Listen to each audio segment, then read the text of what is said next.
I did have a couple issues with having rents not being paid on time, but just having, a human to human Yeah. talk there with them and setting expectations and giving them some slack and stuff is something I definitely did, and helped them try to get some financing from the government with CERB and all that when it was CERB, and then CRB and stuff. So yeah. Yeah, I think it's absolutely critical to the success of your business as a landlord or a real estate investor to understand tenants are our customers and we need to treat them that way. And far too often, I see the unfortunate narrative of a very combative relationship between tenants and landlords. And it comes from both sides of the equation. So there's bad tenants, there's bad landlords. Turns out there's just bad people.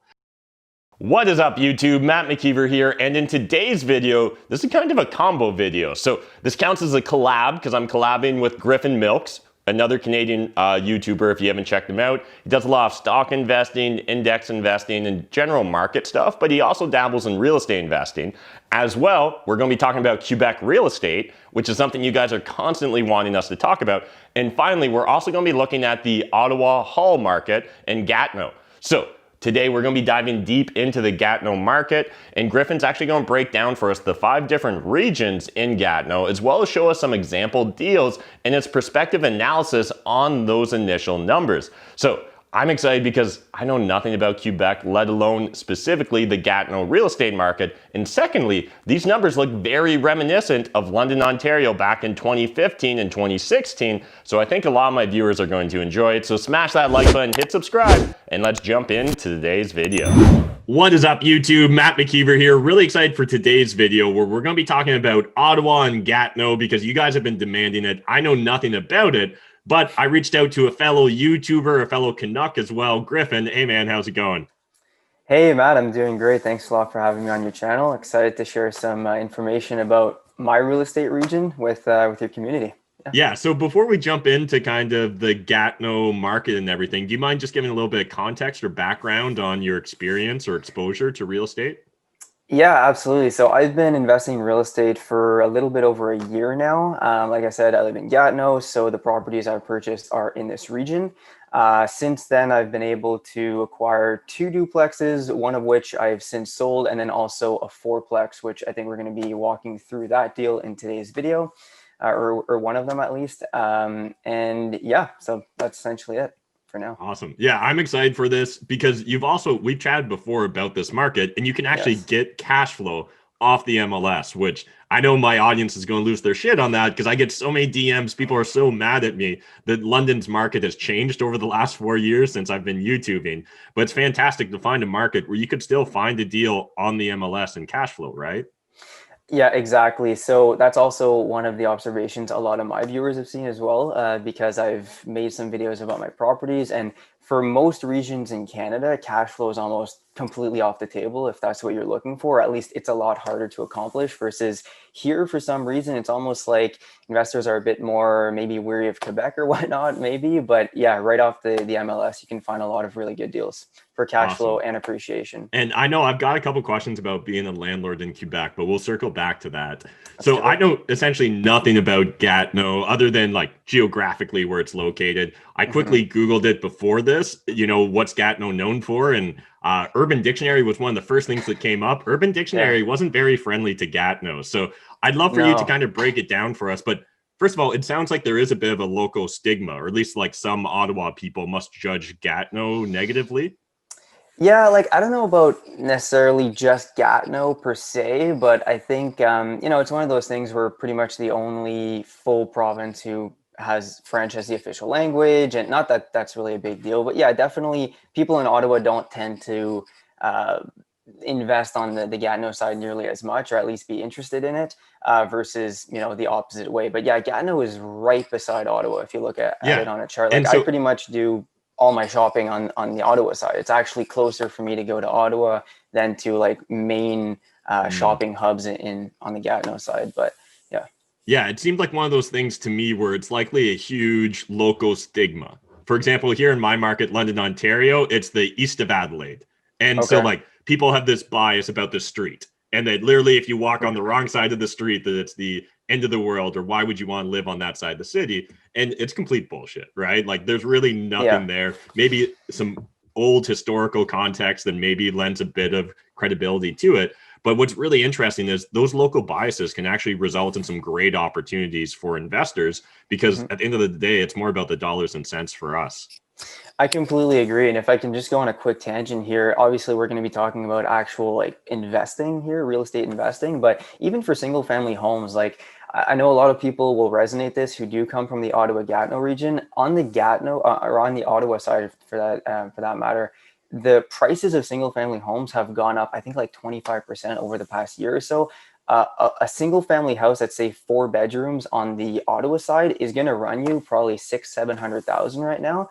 And in where I live in Aylmer, which we're going to be speaking about shortly, you can get that same type of house for the $300,000 to $400,000 range, which is a significant difference. And literally door to door from a property in Aylmer to Westboro, which is a really nice area in Ottawa that people like, we're talking 5 minutes of driving. Like it's nothing major. So I think over the next 5 to 10 years, people are going to probably catch on a lot more, and Gatineau is really going to boom. So awesome. So yeah, I know you've got some stuff prepped for us, so I'd love to just kind of jump into it. I do. Yeah, let's jump right into it. So the first, actually, yeah, I need to screen share. Okay, here we go. Share. All right, so here is essentially a spreadsheet that I prepped for today's video. The first video we're going to be doing here is just talking a little bit more about the region, and I just cherry picked 3 of these properties right off the MLS. Just to really show that, properties off the MLS can obviously still be good deals. Because I know a lot of real estate focused content, especially on Instagram and stuff, in the US mostly, people are like, there's no way you can find anything off the MLS. Well, we're about to prove this wrong for this region. So let's start with this chart right here. If you're unfamiliar with the Gatineau area, it's like a conglomerate of multiple cities. I think around 15-20 years ago, they joined it all together into what's now called Gatineau. But if you live here, you're very much aware of the fact that they're completely different. This is Aylmer here. So Aylmer is going to be most likely less cash flow. There's an amazing amount of development that's going on right now all the way up here. So over the coming 10 years, guaranteed this is going to be one of the best regions for appreciation. But obviously, as investors, we're not necessarily banking on future appreciation.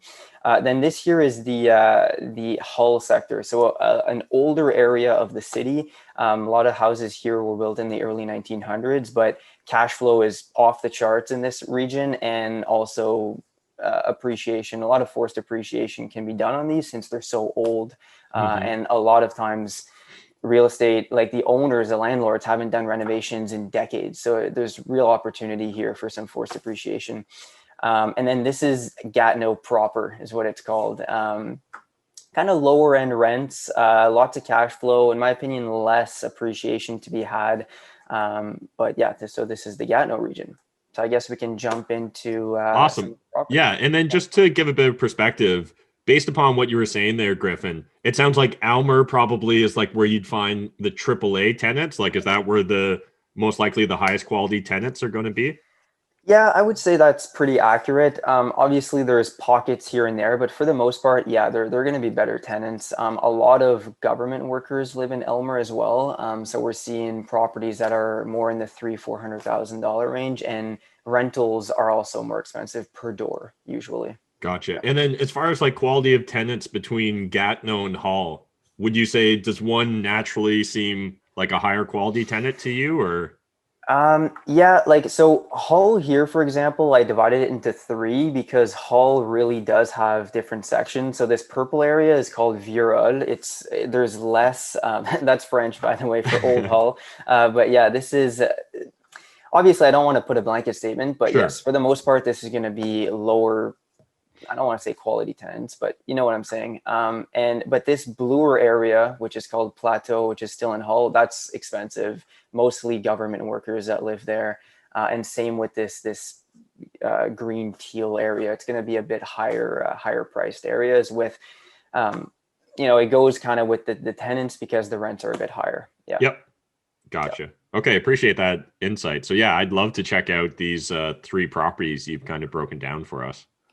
Sure, yeah. So, like I was telling Matt before this video, I pretty much just took these off the MLS. I didn't do any like further on property due diligence or whatnot, but this can give us a good idea of what's really available here. So I broke it down into one to like six little blocks of data here relating to different information about the properties. So let's start Yeah. with And property. do you Yeah, mind maybe just zoom in, maybe like let's do it. double if you don't mind, just for the people that are maybe watching on mobile? Yeah, perfect. Let's That's do going to this help. because the chart isn't really relevant anymore. Yeah, Wonderful. perfect. Yeah, so let's start with property number 3. So this one's in Aylmer, where properties are a bit more expensive right now. Hmm. But so, purchase price, or this is the list price essentially on the MLS, just under 400K, essentially 130-ish thousand per door, which is somewhat reasonable for the Aylmer region. I put standard closing costs with a 20% down payment. So we're looking at around 86,000 here. This is a property that could definitely also be good for an owner occupied loan if you're a new investor or whatnot.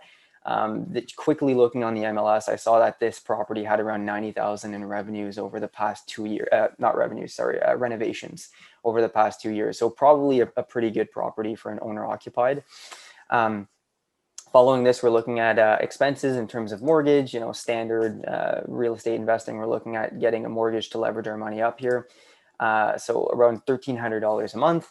And then the rents. So in this region here, I put the rents in either green, red, and or no color code. No Hmm. color code, essentially, what I meant by that is that's a pretty standard rent and what I think is reasonable. So there wouldn't really be all that much optimization. Okay. Um, but yeah, so rents here around 3,350, and then we're looking at fees of around $900, $700 a month in expenses. Matt, what do you think of this, by the way, in terms of expenses? Is that for your region, London, Ontario? Does this look high to you for municipal taxes and stuff, or how does that Yeah. work? So looking at it, assuming that this is roughly what it would be assessed at as well. So like this was Mhm. 340, right? 340, we're paying about $300 a month, a little bit more than that, it looks like. I'd 399. say, or 400,000. Yeah, I would say that's in the right ballpark for us. So it doesn't seem drastically different. I'm curious for the triplex on the rents, what are we looking at? Are these one bid, two bids? Yeah, so this middle section right here, this one. Or no, sorry, the triplex that we were just talking about. So the 1115. Are Yeah, those one bids or so two bids? good observation because I basically just took the rent and divided it in three. This one I think I'm pretty sure was a 2 bedroom, a 3 bedroom, and a 4 bedroom actually. So some Oh some wow. So larger. like a four Yeah. bedroom would rent for around that price? No, it would be more just for simplicity's sake. I made it Gotcha. sort of averaged Yep. out here. I So would say a what four would bedroom could yeah. probably be around 1,400 actually. Yeah. Okay, gotcha. Plus utilities. Yes, none of this includes utilities, hydros, or Okay, whatnot. awesome. Yeah. So this property is obviously separately metered. Yes, they all are. I only invest in separately metered personally. It just makes it easier for Yeah. calculations. Yeah. Okay, cool. Yeah, this seems pretty solid on the surface to me. So I guess one thing I'm curious about is this how you would run your numbers, Griffin, or is this just kind of how you presented for the audience? And the reason I ask is I'm just curious whether you normally include things like property management, vacancy, bad debt, and those sort of expenses. Yeah, good point. So this is definitely a preliminary surface level analysis. Yep. Things like bad debts and all that is something I'll look at after actually looking at the property in person, speaking with tenants, all that jazz, essentially. But sorry, what was that first thing you had said? You said bad debts. The other So things. yeah, vacancy, bad debts, property management. Good point. Reason why I didn't put vacancy in this, and usually I'll account for around 5% or so, but this region, obviously over time, it's not something that you should just assume that you're not going to have vacancy, especially when there's turnover. There might be a month or so where you're having some vacancy, but there is around a 1% or less vacancy rate in this region. Just to give you all some perspective, I Hmm. put up two properties I had, and for each one within one day, I had over 200 to 300 people message me in one day. So, vacancy is definitely something that you do want to account for, but in this region right now, it's just not something that's really all the people in my circle also never have any vacancy, but obviously be careful with that and account for it. Yeah. Yeah. And then the first one, which was management.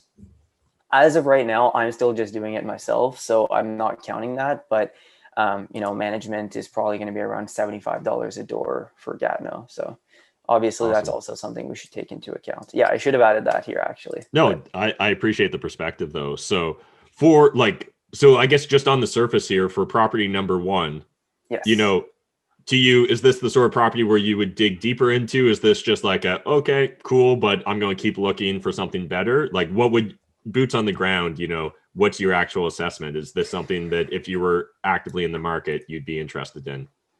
Yeah, so not gonna lie, I mean, I'm talking about it right now on the internet now, but actually, like I was doing some research here and I messaged my agent this morning about this property as I was doing the research. I'm definitely gonna go look at it, especially it's like 5 minutes away from my house. So I'm gonna go take a look for sure. Awesome, And man. it Well, has you'll a have to limited. keep us posted. Yeah, for sure. Why not? Yeah, and then I also, so yeah, let's actually talk about multiples. Obviously, so on my channel, actually, I speak a lot about stocks and stuff where we speak about ratios and multiples all the time. With real estate, they also obviously there's their own set of multiples that most likely your audience is aware of because you speak about this stuff. But so in this region, most revenue multiples on a yearly basis, we're looking at around 10 times annual revenues for a valid price, up to 15 on the really high end if it is a newer construction. So coming in here at initial yearly revenue multiples of just under 10, I mean, that's pretty golden, to be Yeah. honest, for this And just property. to kind of put this into my audience's language, a lot of us, we're often referring to the 1% rule. So if we're looking at, say, roughly a 10 annual multiplier, that's going to be about a 0.8 rule, right? There And you go. oftentimes when I'm talking on my channel, we're talking about the 1% rule where it's all inclusive rents. So we often Okay. refer to a good deal as being 0.8 if the tenants are paying all their own utilities. So this literally is like a textbook Right of what on. I would be showing on my channel back in 2016 when I was talking about the London, Ontario market. Amazing. Yeah, I'm happy to hear that then. This I shouldn't have talked about this property then. Well, at Yeah. least we're not live streaming. Yeah, no, I'm joking. I'm joking around. Yeah.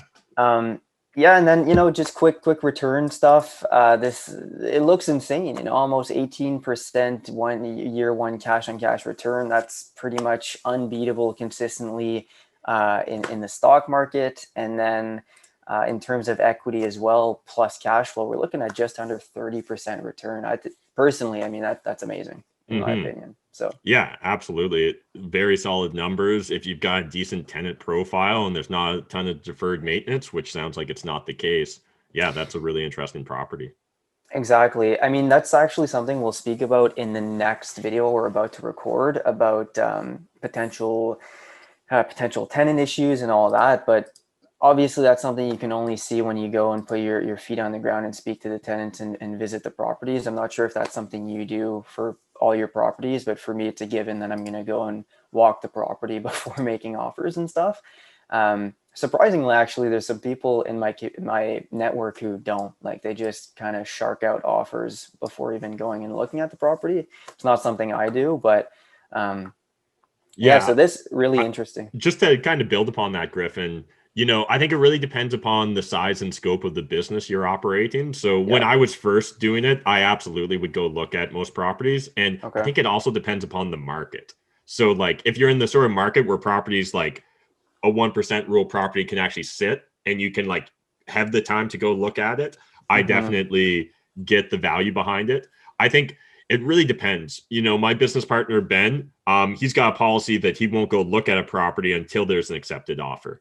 So he Okay. literally does almost the inverse. And I Mm-hmm. can see both sides of the coin. I think it really just comes down to what are you focused on doing? And if you're trying to negotiate the best deal on an individual property, I think having going to see it firsthand is going to give you the most fodder, the most ammunition to be able to negotiate the absolute best deal on an Mm-hmm. individual property. Now, if I'm trying to throw stats on the board and I'm trying to do 50 deals a year or 10 Yeah. deals a month, then Yeah, it's definitely going to be much more spray and pray. And we're just going to figure out what we hit afterwards. So, yeah, I appreciate you sharing that. for sure. And yeah, that's a good perspective as well, because, I've gone and seen at least 10, 15 properties where I did putting some different offers and it ends up not being it. And when you count all your time, but for the size of my business right now, I think I'm And still, yeah. yeah, and you learn a lot too. So like Pardon me? you learn a shit ton every time you walk through a property, or at least I know I did at the start, right? I think there's so much value in people watching the first like viewing the first 100 properties. You'll learn so much about the construction in your neighborhoods, right? You were talking about that Hull neighborhood, which is Yeah. older construction. Like you're going to see like some weird foundations. You're not going to see all cement or cinder block foundations. You're going to see like brick foundations, maybe even wood foundations. Like there's going to be some quirky stuff that you'll only really learn by being boots on the ground, especially in those older neighborhoods. Yeah, the older neighborhoods, that's a good point. By walking these different properties and even actually living in one, these properties are built almost 100 years ago, made out of, wood from the time. Like they're wonky, and it's, as someone who hadn't lived prior in a property like that was a lot older, it was kind of surprising, but obviously it's normal that they're going to be older. But yeah, so Mm-hmm. All right. all right. So enough of me hijacking it. Let's go into property number 2. Yeah, absolutely. So this one was a bit more interesting when I first saw it on the MLS this morning when I was prepping this video. So it's a triplex. It's located in Hull, in this purple region here. So a bit older construction. I think it was built in 1930. And the reason why I put an asterisk beside it was because it appears to be a fourplex actually, but it's a non-conforming fourplex. So I just put the asterisk here. The legal triplex, but with the city, there is always, stuff you can do depending for zoning issues and stuff, but we won't And get into that in today's video. yeah, do you mind just like we won't go deep into it, but just touching upon it? Have you dealt with the city or have you talked to other investors? Is there a general sentiment? Is the Mhm. Gatineau city good to work with? Are they difficult or do you know? In my experience and having spoken with other investors on this matter, and even my agent, who's also a real estate investor, who's personally himself dealt with non-conforming properties, for the most part, it's not really an issue. So it might not actually on the title of the house, or not the title, but the actual official documentation say that it's a fourplex, but they're pretty lenient from what I've experienced with allowing someone to live in the fourth unit or third unit, depending on the Mm-hmm. property. Um, so yeah, like you might be able to, like this one was listed on the MLS as a triplex. So you might be able to rent it out as a fourplex. You're still going to get that extra income. Yeah. And then what I would personally do, and you can chime in, Matt, here if you find this is a strategy that's good or not, is if you're going to buy this type of property, don't inherently expect that it's going to be able to be zoned for a fourplex legally. Make sure the numbers work for the triplex in case it doesn't work. And then if it still works, go for it. And you might have that extra juicy appreciation or forced appreciation with the adding of the extra unit. That's what I would say. 100% agree. Yeah. Same with like, again, in different markets where people are moving towards short-term rentals or Airbnbs to juice their returns. Mm-hmm. Awesome. More power to you. But I really want to run my numbers and know as a normal, just regular long-term rental, Mm-hmm. can I break even or what's my cash flow? And am I okay with that worst case scenario? And that's really how I'd approach this property too. And Yeah. if I'm cool with it as a triplex, then the fourplex is just gravy and bonus money. And like you mentioned, there's probably huge opportunity if I'm willing to take on the work and the headache to get it legalized to really increase the valuation of the property. Exactly. And so I don't know for other regions, but I know in Gatineau, most of these non-conforming units are typically the basement unit. And what ends up happening for that is the reason why it's non-conforming is because either the basement is too low, so it'll be 6 feet or less, or that is the actual windows to get out are just not high enough. So obviously, this is a type of project that can become a lot more time intensive and some headaches can happen, but I've actually had quotes for even lifting up a building like that. In this region, it costs around 30 grand to do that. So yeah, if you're able to make it work, it could be an extra. In this region, doors usually go for 90 on the really low end to 150. So if you're able to spend 30 to 50K, raise that unit up, revamp it, you're in for 60K. Let's say I'm throwing ballpark numbers Yep. out, but then you have a brand new unit. Well, there's, maybe $60,000 worth of equity there. So things to Hmm. consider. Yeah, absolutely. Yeah. So yeah, let's run through this one. 20% down is what, I just put for standard. This one. So yeah, as we can see, 339,000, that's just over 100 grand a door as a triplex, and under 1,000 Hmm. for a fourplex, which is really attractive regardless really of the state of the place, because revamping aesthetics and stuff isn't that, expensive in the big picture. Um, monthly mortgage around 1150, and then I put the rents here at 750 in green. Reason being, Hmm. so these were mostly 2 bedrooms and a 3 bedroom. So a 2 bedroom unit in this market in Hull can go for well above $750. So there's a lot of optimization that can be done over the years. I'm assuming this is a landlord who hasn't raised rents in like a decade or something like that. Um, and then if for example at some point this rent ends up being eliminated, well, we're looking at these, but they can most likely be above $1,000 anyways over Hmm. time, and there's ways to do that amicably with the tenants to try and get them out and all that, but that's not what this video is about. Yeah. um, yeah, so we're looking at revenue multiples of under 10 on the buy, and man, I mean, there's a lot of opportunity for this property as well. Almost 30% year one equity and cash flow return. Really nice. Hmm. Yeah. Again, it seems really right in the same sort of range as what we'd be looking at here in London a couple years ago. So 100% agree. So just out of curiosity, you've been saying a couple years ago, a couple times in this video. So right now, is it just skyrocketed in London? It's not really a region I It know. definitely has become a lot more competitive. Our rents have also increased dramatically. So Okay. finding a 1% rule turnkey property off the MLS would be impossible today. But finding 1% rule properties is definitely possible. Finding turnkey properties is possible, but just not finding both them together on the market. Okay. So, the vast majority of deals, say in this sort of range, if I was still like buying these sort of deals, I'd really be focused on buying privately at this point because the market has become more Sure. competitive here. Now, right now, it sounds like you're in a market where you don't necessarily need to be forced into buying privately. So, again, back in 2016, I bought all my deals off the MLS almost. And Well, it's just been slowly as competitions increased, I've been slowly transitioning to more and more private deals. And with those private deals, you're usually taking on more unique or challenging situations. But again, as you've bought more like some of the easier, like single base hits or whatever, on the MLS, you gain that experience, credibility, confidence, and then you can transition into the more complicated off-market deals. for sure. That's super exciting. Definitely something I want to do in the coming years as well, though, doing some off-market deals. Because not gonna lie, like these properties here, at first glance they look great or whatnot, but this isn't to say that there's not going to be 15 offers on it in the Mm-hmm. first couple of days, driving up the price or whatnot. But yeah, off-market deals definitely something I also want to get into. But I need a better network and stuff to dive into that stuff. But Mm-hmm. regardless, let's look quickly at the third property Yeah. here.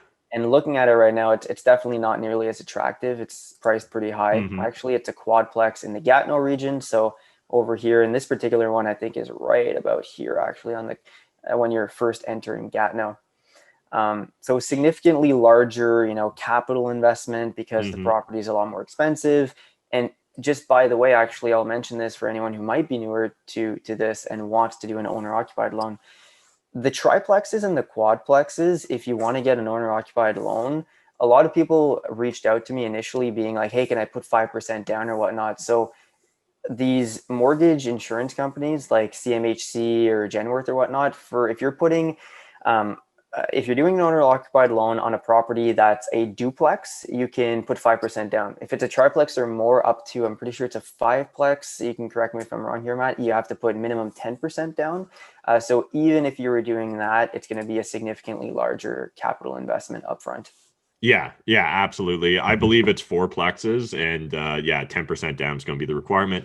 I forget when that came in. I want to say that came in back in 2015. So pre then, Oh, you okay. could actually get away with 5% down on any of those asset classes. But it is a consideration, right? Like if I'm looking at buying a duplex or a triplex, there is an impact there if I'm going to owner occupy, house hack, whatever you want to call it. Or if I'm Absolutely. buying a triplex or a fourplex, I might be want to try and push or challenge myself to get that fourplex because I'll be able to control more units, presumably more gross rents because of the more units, which is probably going to result in a better net financial situation for myself, all other things being equal. Yeah, that's a really good point because yeah, from that 5 to 10%, you're looking at significantly less than 5 to 20% if you're doing a non-owner occupied. So yeah, definitely a Mm-hmm. good point there to consider for newer investors. Rents here pretty undervalued. Not gonna lie, I'm pretty sure these are all 2 or 3 bedroom units. So $800 again. That's very optimizable right now. I just rented a couple months ago a 3 bedroom unit in the Gatineau area, which gets lower rent. Well, actually, this one is in the Gatineau area, but anyways, it was a lot farther, and I rented it easily for 1150. And we're going to be talking about that in the next video we're going to film. So this lots of Yeah, optimization. I think like I don't know. I think there's a huge opportunity in this market. The more you teach me about it, this Yeah, might have you're been you're dangerous. you're looking at this, aren't you? And you're like, I just quickly Googled. I think your rents are wildly low for like I was just like, what's the median household income? And just it's quickly, high. It's yeah, higher. it's actually very high. It looks to be almost 50% higher than London, Ontario's median income. And yet, based upon what I'm seeing here, I would say our median rents are almost 30% higher than the rents you're showing me. So there seems like there might be, yeah, a really interesting Mhm. local bias there. So yeah, I agree. I'm Like just liking to Gatineau. put it in perspective here, okay? So kind of off topic, but but not really. So uh this is what I was talking about at the beginning of the video here when I was saying the single family homes and it's like 5 minutes away. So this is Aylmer, okay, right here. Here's the Mm-hmm. main bridge to get to Ottawa from Aylmer. So a property here, this one, actually property 3 is right here. Okay, we're talking 10 minutes to be right there. This type of triplex right here in Westboro is over $1 million easily. Any day of the week, that's over $1 million. And we're talking like right here. Mm-hmm. Obviously, yeah, people are just, I don't want to say afraid of Quebec, but kind of. And we'll talk about it Yeah. later about, tenant laws and all that. But a lot of people were warning me, and I haven't gotten into, knock on wood yet, that many Mm-hmm. tenant issues, but a lot of people were extremely wary of, oh, be careful investing in this region because, or in Gatineau, that is, because Régie du Logement, which is basically the property, basically when you have issues or whatnot, what would that be It called? sounds scary. But When it's you said it in not. French, it scared me. Yeah, no, it's the Like bylaw basically officers or the city, not like bylaw officers. It's the provincial. oh, okay. So like we've got our landlord tenant board, maybe Sure, I similar to guess it's that. that. I guess it's that. Essentially, like if there's any issues between tenants and Yeah. landlords, like that's who you contact, and they go through judges and stuff to have the Yeah. final verdict on Mediators and things. stuff like that. Yeah, Gotcha. but from what I've seen, it's really not that bad. Like missed rent, and all that. It's taken really seriously. It's quick. Myths like you can't evict during the winter. That's not true. Stuff like that. Mm-hmm. So, yeah. So yeah, let's move forward on this one. Expenses were quite a bit more, to be honest. Just under $1,000 a month, Yeah. and revenue multiple is not that nice. I just basically just took these quickly off the MLS, but still, we're still looking at 15.37% year one cash and equity return. This is not the type of property that I see having all that much appreciation. Like there could be a little bit more forced appreciation with better rent potentially, but at 550, that's still on the higher end right now of what you can get in the Gatineau region. But yeah, I Mm-hmm. hope this gave a good perspective Yeah, though. this was really useful, Griffin. Appreciate it. If you don't mind, let's just cancel the screen share, and I'd love to pick your brain just a little bit. We won't go super deep into it, but Mhm. so if I understand correctly, you've only ever bought property in Quebec.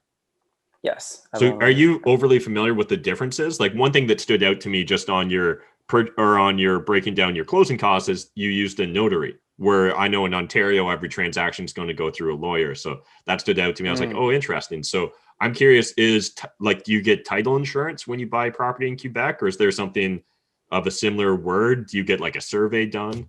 Yeah, like it depends. So for me, I didn't know that there was that difference with Ontario because yes, I've only bought property on the Quebec side. I just put notary in there because that is all the fees Gotcha. together So associated do you with the actually go to like a legality. lawyer, like a legal firm, or it's Just the a notary's just a office? notary's Okay, office, and all interesting. that's done at the notary, and it usually ranges between 1,400 and 1,600 on the high end, So which yeah. same sort of cost. Okay, interesting. Yeah, I might have to reach out to a Quebec lawyer and get them on the show just to break down for me the differences because Yeah, Gatineau looks interesting. We'll have to see what sort of apartment buildings exist in Gatineau.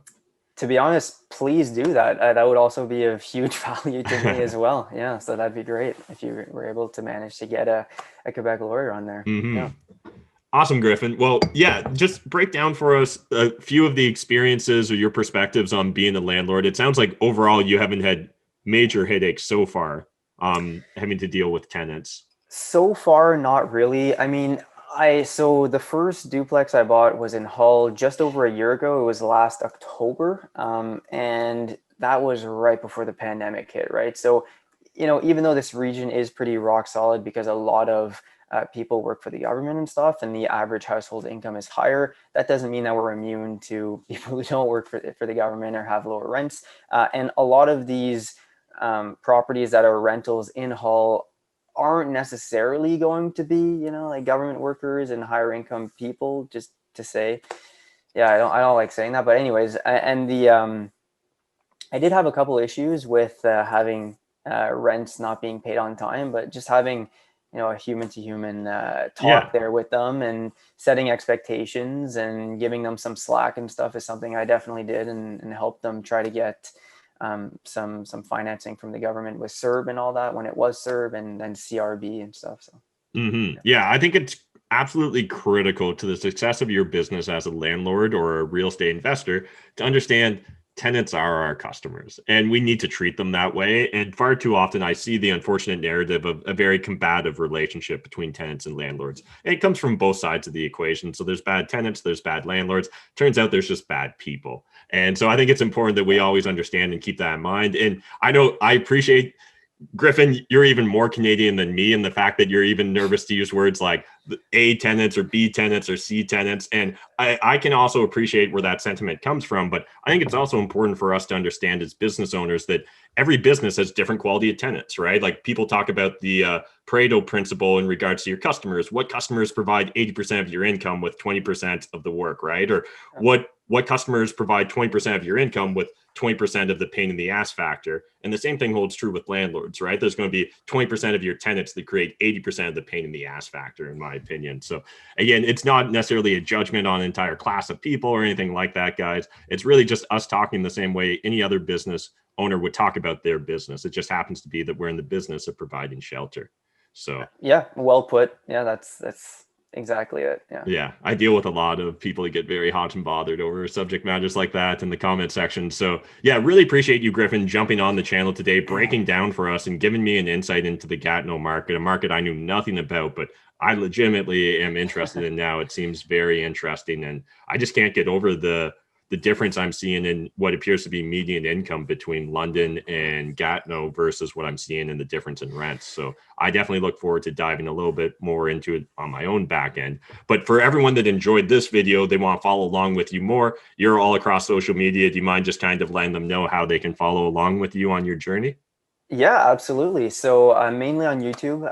It's Griffin Milks, really simple. It's just my name. So Griffin Milks. I speak about various different investment topics from real estate as well as a lot of stocks and various different macroeconomic things that are happening. So yeah, if you want to follow me, Instagram, YouTube, those are my two main. It's just Griffin Milks. Yeah. Awesome. We'll throw a link in the video description down below so you guys can jump over. And I always love supporting fellow Canadian content creators, right? There's not nearly enough of us out there. So the fact that you're out there creating great content for individuals looking to break into stock markets, ETFs, all those different things from a Canadian perspective is really awesome. Thanks, man. Yeah, well, thanks so much for having me on the channel. It was a pleasure, and I hope that everyone watching got some value here. So thanks for tuning in. Thanks again to Griffin for taking the time to shoot this video. If you guys got value from this video, smash that like button, hit the subscribe button if you're new to my channel, and make sure you jump over and subscribe to Griffin's channel as well. We'll throw a link in the video description down below. I always love being able to support another great Canadian content creator. So that's it for today's video. If you guys would like to see more collabs with myself and Griffin, let us know in the comment section down below. Otherwise, let me know what other markets would you like me to find a local expert in so we can shoot a similar video as we did today with Griffin.